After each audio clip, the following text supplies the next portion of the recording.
Welcome back. Expelled National Union of Metalworkers of South Africa's second Deputy President, Ruth Ntlokotse, says she will fight the decision to expel her from the trade union. Ntlokotse maintains that she was denied a legal representative by the Special Central Committee of the union, which heard her appeal, saying her legal representative was only given observer status. Ntlokotse was initially expelled in May following a disciplinary inquiry in her absence. The disciplinary committee cited her expulsion due to her failure to attend, and she now joins us via our Zoom link to discuss her expulsion from NUMSA a bit more further. Ruth, thank you so much for joining us here on the late edition. Of course, we've seen that press briefing that you held indeed earlier today, and you say you have been expelled by corrupt leaders of NUMSA. Why do you say, why do you base this on your expulsion? Thank you so much, and thank you for inviting me. You know, Mbali, sometimes it will be interesting that you invite myself in this kind of an interview together with anyone who will be speaking on behalf of NUMSA. In fact, we will be speaking to NUMSA after you, Ruth, but it's okay, you can continue. Yeah, no, it was going to be interesting so that at least viewers can be able to make a determination as to who's telling the truth between the two of us.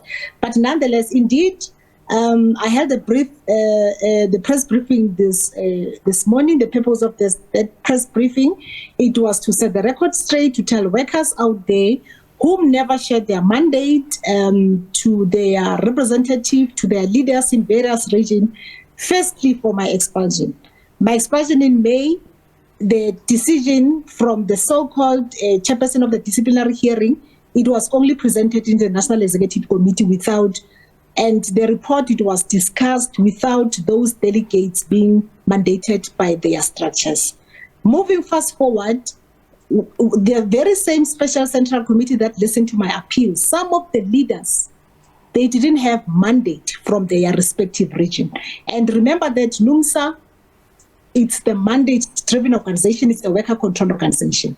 Most of the people who sat in the Central Committee, they were primarily representing their personal interest, just like the person you will be interviewing currently, the spokesperson of NUMSA. Most of them, they are beneficiaries of the NUMSA investment company, and we know for sure that they were defending their primary interest because of, among other issues that I was charged for, especially the second charge. It is related to that I distanced myself from the affidavit that was deposed by the General Secretary of NUMSA when he was supporting the NUMSA in 360 Life, which is one of the subsidiaries of the NUMSA investment company. What actually happened on that particular process was that the General Secretary of NUMSA lied under oath by indicating that none of the workers, the leadership of NUMSA was not aware about the workers who complained about poor performance and non-payment of policies by the 360 Life. And he deposed that evidence without being mandated, without even giving instruction by the National Office Bearers of NUMSA. And like I said earlier on that, most of the leaders that are sitting in the National Executive Committee, they are beneficiaries of this corrupt 360 Life. And if you can look at the judgment deposed by the very same proceedings, Justice Deepener, is one of the documents that I shared publicly, because I felt that this narrative that is being spread out there, that I'm continuously telling lies. Paragraph 80, paragraph 82, I would even appeal to you as journalists that go through that document so that you can be able to see what the judge says in relation to corruption. The issue of the birthday of the 50th birthday of the General Secretary, it is listed there. The issue of governance-related matters. But Ruth, you have been questioned on numerous occasions to come forward with actual evidence, but you are referring to court documents. Do you have actual evidence? What do you have to say to some people who are saying that you are being bitter and you just won't walk away? Because NUMSA says, where is the evidence? The evidence is on the Deloitte forensic investigation report. There was a forensic investigation that was summoned by the Prudential Authority, and that Deloitte forensic report, it is the one that came up with that conclusion. I'm not Samsaki. It's one of the documents that I shared today. The issue of the birthday, it was mentioned in that Deloitte report. The issue of the laptop, it was mentioned in that report. There's also an issue that is related to the car that was purchased for the daughter of the General Secretary of NUMSA. The present spokesperson of NUMSA, the one whom you'll be interviewing now, I think you must ask her the question about the business interest that is having together with her husband there at the NUMSA investment company. And we know for sure that even the interview that will be responding to, he will be representing the interest of the NUMSA investment company purely because he's getting paid also. His salary is topped up by the NUMSA investment company. So most of the leaders, we know for sure the lifestyle, the manner in which they are living, the money money is being dispensed by the very same CEO of the investment company. I mean, 195 million, it was, they took 95 million of from the workers' money from the loan.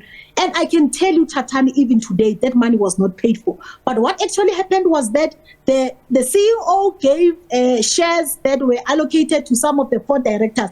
And from that 95 million, he received 55 million from that 95 million. And I can tell you now that the 360 Life, it is now owned. 60% of those shares are owned by the NUMSA investment company. So I can tell you that the leadership of NUMSA that sat in that central committee, the special central committee, most of them, they were not mandated and they were representing their interests. I mean, look at their lifestyle that they're living. Some of them is even beyond. Hence, I was adamant emphasizing that workers must be asking for a forensic investigate for the forensic, including the audit lifestyle. Even of the spokesperson, workers must ask for a lifestyle audit of all the leaders of NUMSA, including that of the and I'm not Samsaking, the Deloitte report is there. Yeah. Everything all right, Ruth. And you have now said that you will be taking action. What sort of action will you be taking? Because you have deemed this as an expulsion, which is not fair.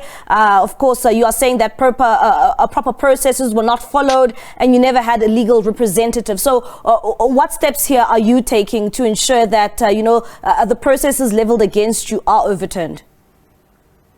Indeed, Wenambali, the process was not fair. For starters, the disciplinary hearing was chaired by lawyers. And in terms of the NUMSA's constitution, it's explicit that the NEC must take charge of the process. But when it comes to the appeal, it was denied. I was denied the legal representative. So for now, I'm going to take a cue from my legal representative. They are still gathering the thoughts in terms of what is it that needs to happen. But let me re-emphasize that I might be the face in terms of what is happening and fighting the cause against the injustices that are happening in NUMSA. But workers out there, they are confronted with number of injustices. I mean, I can tell you of workers in my workplace where I was meant not to attend the Section 189 when 387 workers were facing a job loss, and I was told that I must go and attend the Section 189 consultation process. The disciplinary process. So the long and short of it is that I will be taking a cue from my legal team. They will indicate as to what should be the next course of action. But I can tell you now that the fight to reclaim the soul of NUMSA will never end now. I'm going to fight up until the end, together with other workers that are subjected to the injustices by the current leadership of Ruth, thank you so much for your time. That is Ruth Ntlokotse, the expelled NUMSA second deputy president, just giving us a bit of insight in terms of what pertains to that expulsion.